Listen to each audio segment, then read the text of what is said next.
दक्षिण के जंगलों में सांग्रीला नाम का एक कबीला था जिसमें भील जाति के शिकारी लोग रहते थे।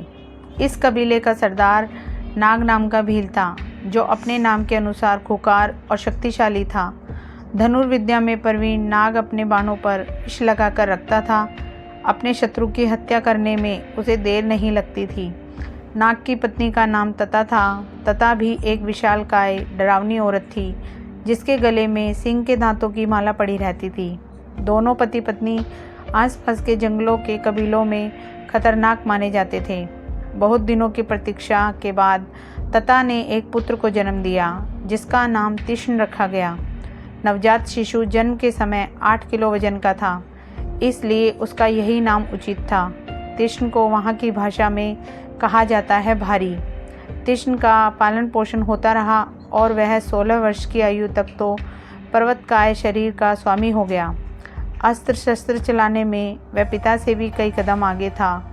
कई बार तीक्ष्ण ने निहत्थे ही जंगली सुअर का शिकार किया। उसकी शारीरिक शक्ति असीम थी। नाग अपने पुत्र को मदमस्त गज की भांति झूमता देखता तो गर्व से उसका सीना चौड़ा हो जाता। नाग वृद्ध हो चला था। उसने तीक्ष्ण को ही कबीले का सरदार बना दिया। नियम अनुसार तीक्ष्ण सरदार बनने के पहले दिन आखेट को निकला। तीक्ष्ण जिधर से भी गुजरता जंगली पशुओं की लाशें गिराता जाता। उसके 2 नौकर नाड और काड उन्हें उठाकर एक स्थान पर एकत्रित करते रहते। तीक्ष्ण ने बहुत सारा मांस एकत्रित कर दिया तो उसे भूख लगी।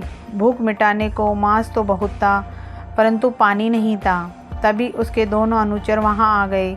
अब भूख लग रही है, दिशा भ्रम भी हो गया लगता है।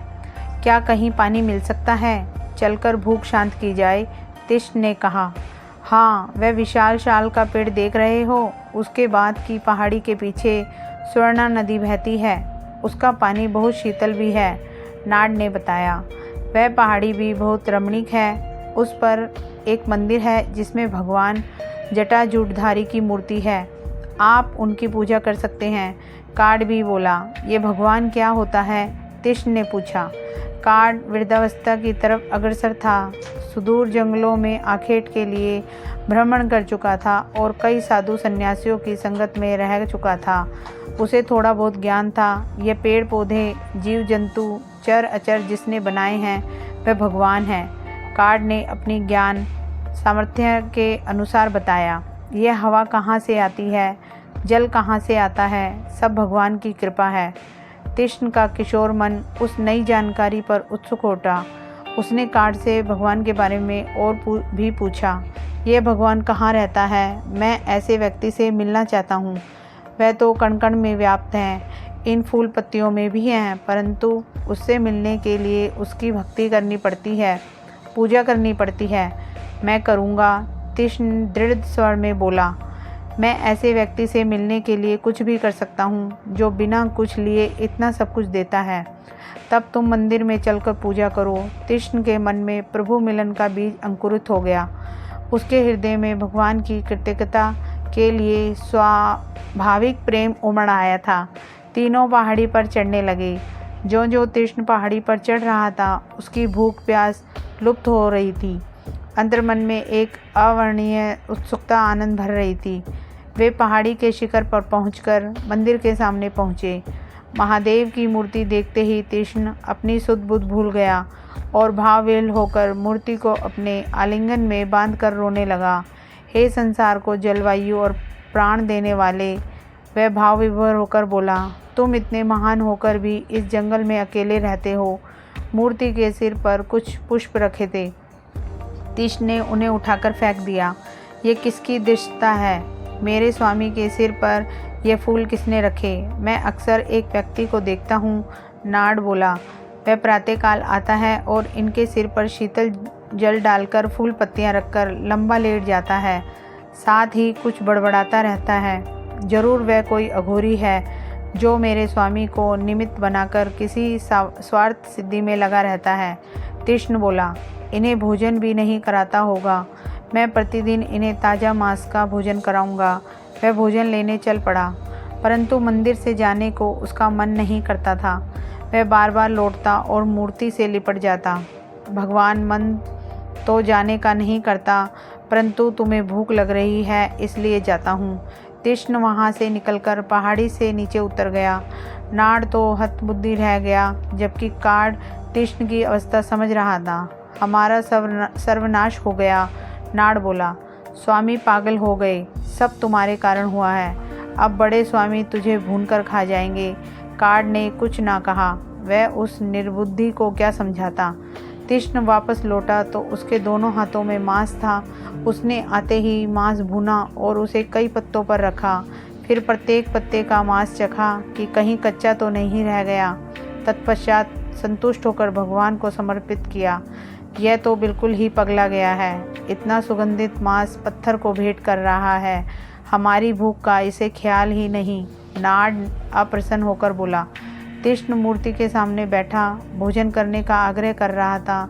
स्वामी, शाम होने को आई, अब घर चलो, प्रतीक्षा हो रही होगी। नाड़ बोला।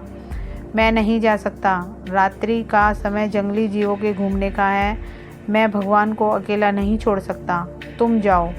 कार्ड अपनी मृत्यु निश्चित जान नाड़ क्रोध से बोला। तेरे कारण स्वामी ऐसी बातें करने लगे। मैं बड़े स्वामी से कहकर तुझे दंड दिलवाऊंगा। अभी जाता हूँ, तू यहीं रुक इस पागल के पास। नाड़ पहाड़ी से उतर गया। कार्ड भी विचार करने लगा कि निर्बुद्धि नाड़ जब नाग को बताएगा तो वह महाशठ तनिष्क भी विचार किए बिना उसे मृत्युदंड दे देगा। अतः उसका वहाँ से भागना ही श्रेयस्कर था। तीक्ष्ण अकेला ही मंदिर में रह गया। रात्रि होने पर वह मंदिर के द्वार पर धनुष बाण लेकर भगवान की रक्षा में जुट गया। सारी रात जागते हुए उसने पहरा दिया। उसका प्रेम अनंतता की ओर जा रहा था। प्रातःकाल होने पर तीक्ष्ण अपने भगवान के लिए ताज़ा मांस लेने पहाड़ी से उतर गया। उसके जाने के कुछ क्षण बाद ही वह पुजारी आ गया, जो रोज मंदिर में पूजा अर्चना करता था। मंदिर में मांस देखकर वह हैरान रह गया। हे भगवान, यह भ्रष्टता किसने की? किसी जंगली शिकारी ने मंदिर अपवित्र कर दिया। उस शिकारी को खोजते पुजारी ने जैसे तैसे मंदिर साफ किया और स्वयं नदी में स्नान करके आया। तत्पश्चात अपने महामंत्रों से स्तुति की और वापस अपने घर लौट गया। तीक्ष्ण वापस लौटा। उसने कई जानवरों का मांस इकट्ठा करके भुना था और उसमें शहद निचोड़ कर लाया था। मंदिर में फिर वही फूल पत्ते देखकर वह क्रोधित हो गया। भगवान के आचमन के लिए वह मुंह में पानी भरकर लाया था, इस कारण बोल नहीं सकता था। उसने अपने पैरों से फूल पत्ते उठाए, फिर मुंह का पानी मूर्ति पर उंडेल दिया। भगवान, मेरी अनुपस्थिति में वह दुष्ट अघोरी आया था।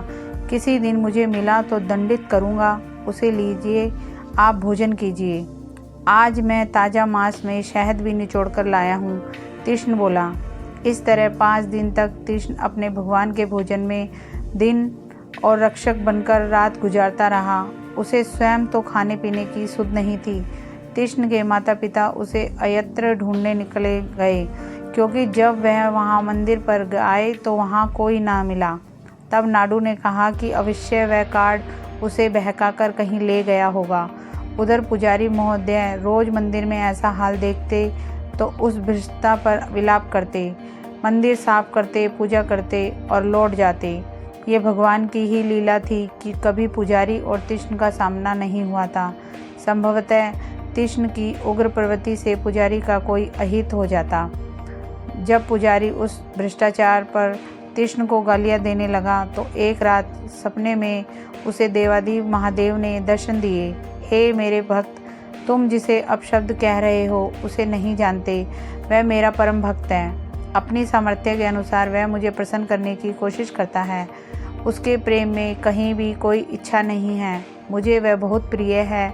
उसकी वंदन विधि तुम्हें अवश्य बुरी लगती है, परंतु मुझे नहीं। मांस उसका भोजन है, जो उसने अपना सर्वस्व जानकर मुझे समर्पित कर दिया।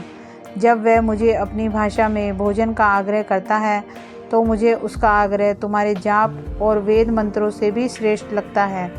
यदि तुम उसकी भक्ति देखना चाहते हो तो कल कहीं छुपकर देखना।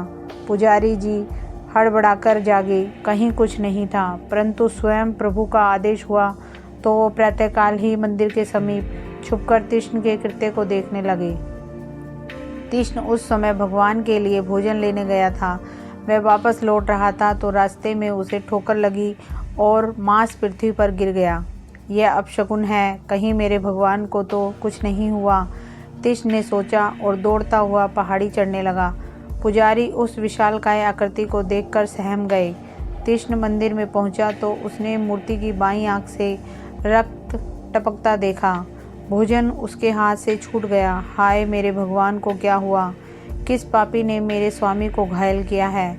तीक्ष्ण बैठकर रोने लगा। यदि वह दुष्ट मुझे मिला तो मैं उसका वध कर दूंगा। तीक्ष्ण ने भगवान की आंख से रक्त पोंछा, परंतु रक्तधारा निरंतर बहती रही। हाय, मैं क्या करूं? क्या उपचार करूं? वह जोर जोर से रोने लगा। तुम्हें तो बहुत कष्ट हो रहा होगा भगवान। पहले मैं उस दुष्ट को देखता हूँ जिसने यह दुष्ट कार्य किया है। तीक्ष्ण मंदिर से बाहर निकल आया। पुजारी जी के पांव कांप उठे, कहीं उसे दिखाई पड़ गए तो जीवित न छोड़ेगा। हे भोलेनाथ, रक्षा करो। परंतु सर्वेश्वर क्या तीक्ष्ण के स्वभाव से अनभिज्ञ थे? उन्हीं की लीला थी कि साफ दिखाई पड़ रहा पुजारी तीक्ष्ण को दिखाई ना दे रहा था। जब उसे कोई ना दिखाई दिया तो वापस मूर्ति के समीप जाकर बैठ गया। भगवान, मैं जड़ी बूटियां लेकर आता हूँ। मैं यह तो नहीं जानता कि किस जड़ी से आपको लाभ होगा, परंतु जाता हूँ, अभी लौटता हूँ। तीक्ष्ण पहाड़ी से नीचे उतर गया और जब लौटा तो सिर पर जंगली जड़ी बूटियों का बड़ा सा गट्ठर था। मंदिर आकर उसने एक एक जड़ी भगवान की आंख में निचोड़ी, परंतु रक्तस्राव बंद न हुआ। अब क्या उपाय करूं? तीक्ष्ण विचलित हो गया। तब उसे स्मरण आया कि शिकारी लोग घाव पर मनुष्य का मांस लगाते हैं और घाव अच्छा हो जाता था। यह भी करके देखता हूँ। भगवान की बाईं आंख नष्ट हुई है, अतः मैं अपनी बाईं आंख निकालकर ही घाव पर रखता हूँ, संभव है लाभ हो जाए। एक नुकीले तीर से उस भक्त ने अपनी बाईं आंख निकाली। स्वयं की आंख से रक्तधारा फूट पड़ी, परंतु चिंता नहीं। आंख हथेली पर रखकर भगवान की आंख पर रखी और दबाई। तत्काल भगवान की आंख से खून बहना बंद हो गया। तीक्ष्ण प्रसन्नता से किलकारी मार उठा, नाचने लगा। मेरे भगवान अच्छे हो गए। परंतु यह क्या? अब भगवान की दाहिनी आंख से रक्तस्राव होने लगा। तीक्ष्ण स्तब्ध रह गया। चिंता मत करो प्रभु, उपचार तो मुझे मिल गया है, अभी उपचार करता हूँ। तीक्ष्ण ने फिर तीर उठाया और दाहिनी आंख निकालने को उत्सुक हुआ। तभी मूर्ति से साक्षात श्री देवाधिदेव प्रकट हुए और तीक्ष्ण का हाथ पकड़ लिया। देवलोक में भी तीक्ष्ण की ऐसी भक्ति पर उसका यशोगान होने लगा था। ठहरो वत्स, तेरा प्रेम और त्याग तो बड़े बड़े तपस्वियों की साधना से भी उच्च कोटि का है। निस्वार्थ प्रेमवश मुझे अपना दास बना ही लिया। तेरी कोई इच्छा तेरे हृदय में भी नहीं, अतः मैं तुझे समस्त दिव्य ज्ञानों का वरदान देता हूँ। तेरे हृदय में मेरे प्रति जितने भी प्रश्न हैं, सबका उत्तर तुझे स्वयं मिल जाएगा। कैलाशपति ने भाव विह्वल होकर कहा। तीक्ष्ण को उसी क्षण आत्मज्ञान हो गया। उसके दिव्य ज्ञान चक्षु वास्तविकता को चलचित्र की तरह देख रहे थे। वह भाव में डूब गया और अपने आराध्य के चरणों में नतमस्तक हो गया। दूर छुपा पुजारी उस अविश्वसनीय दृश्य का साक्षी बना और उसने ऐसे भक्त वत्सल भगवान और महान भक्त का एक साथ साक्षात्कार करके अपने जीवन को कृतार्थ किया। धन्यवाद दोस्तों। कहानी पसंद आई हो तो इसे लाइक कीजिए और मेरे चैनल पर नए हैं तो चैनल को सब्सक्राइब कीजिए। Thank you.